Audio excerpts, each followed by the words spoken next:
Welcome to American Revolution and the Pattern of War, 1774 to 1783. This is Melinda Klein.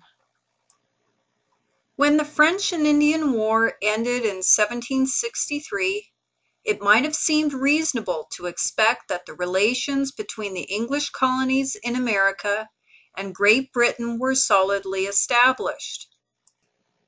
But in fact, the end of this conflict affected the imperial relationship so much that it ultimately drove the Americans to rebel against English rule. This impasse would result in revolution in just over a decade. To the British government, they needed a firmer control of their colonies. The colonies were ruled from Parliament some 3,000 miles away. All the while, during the 18th century, before the Revolution, the British Empire had expanded into Asia, the Pacific, the Caribbean, and of course, North America. Parliament felt after the war, administration of this empire needed reforms to remain intact while still capable of growing and creating a profit. To the British colonists, this effort to tighten imperial rule by creating taxes and leaving militiamen in ports to enforce collection of trade duties appeared both as a betrayal of the sacrifice they had made in the war and a challenge to their long developing assumptions about the rights of English people to rule themselves. It is important to remember that with the development of American political resistance, the colonists moved towards rebellion of the authority of Britain. By 1775, the American patriots and the British Army had little scuffles. It was the aim of Washington, supported by the Continental Congress, to seize Boston. Each side had different aims. Number one, the British troops wanted to disarm the colonists. The colonists were ready to fight for liberty and freedom from tyranny. This became the improvised war. The cries of liberty and the arguments against tyranny by the colonists to the government of George III seemed to be lost. Meanwhile, in 1775, the Second Continental Congress in Philadelphia was moving towards a complete break with England. Published in January 1776, Thomas Paine wrote an inflammatory political pamphlet called Common Sense, saying that it was time to part. The Declaration of Independence, written in July, was also strongly influenced by the work of Jean-Jacques Rousseau and other philosophers of the Age of Enlightenment. Resolutions favoring independence came slowly because most British colonists were deeply loyal to the Crown. By 1775, the Patriot cause, however, was gaining greater support among artisans like Paul Revere and other laborers. Thomas Paine, with his published Common Sense, called for independence and republicanism. The pamphlet aroused the general public and quickly turned thousands of Americans against British rule. Paine's message was not only popular, but it was also clear. Reject the arbitrary powers of king and parliament and create independent republican states. War was declared with the publication, July 4, 1776, by the Second Continental Congress approving a Declaration of Independence. Few observers thought that the Patriot rebels stood a chance of defeating the British Empire. Reasons included the following. 1. The British had more soldiers and money to fight this colonial war. 2. Few Indians supported the rebels. 3.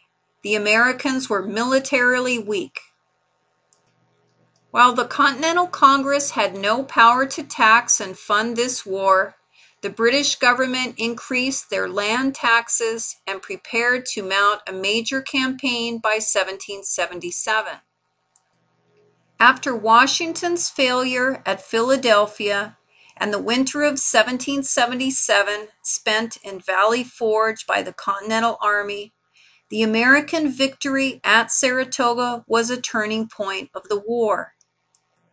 This American victory against the British virtually assured success, combined with the military alliance with France so desperately needed. From here, the war against the British became legitimate. For the American patriots, this was a defensive war that lasted 8 years, longer than any other war until Vietnam. By 1778, France had become an ally of the patriots. The French government hoped to recoup their losses from the 7 Years' War, as they had lost key possessions to the British in Canada and the West Indies, not to mention the Ohio River Valley and Louisiana. The Spanish aided the patriots as well, but only with money, not with soldiers or officers' equipment like the French.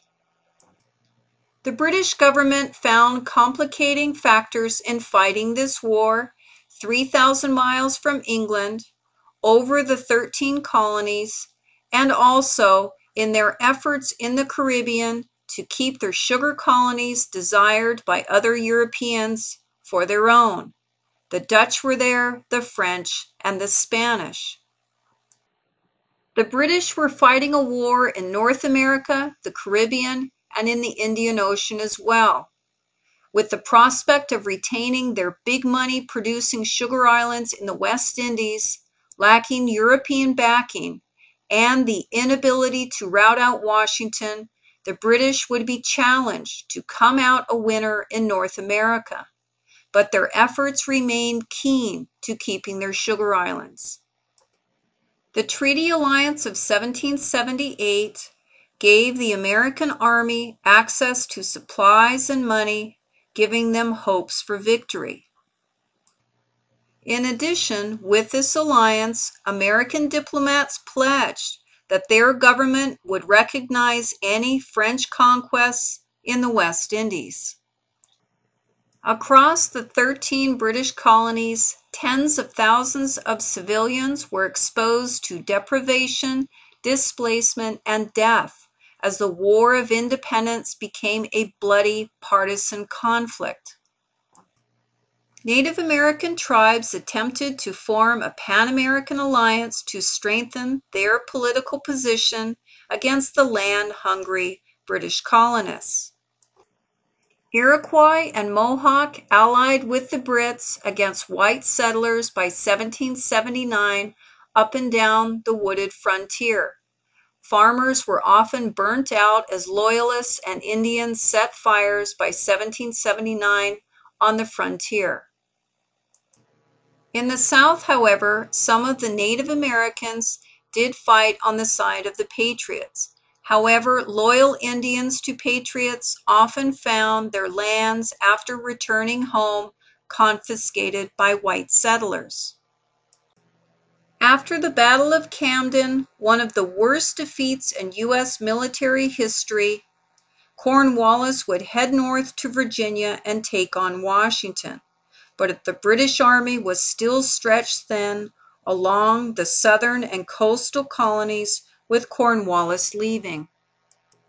For the British General Cornwallis, abandoned by the British Navy and surrounded by the French Navy and Washington's Continental Army in Yorktown, the end was coming for the British forces. By October 1781, Cornwallis surrendered. With 17,000 men and heavy artillery, the American and French troops completed the war for independence.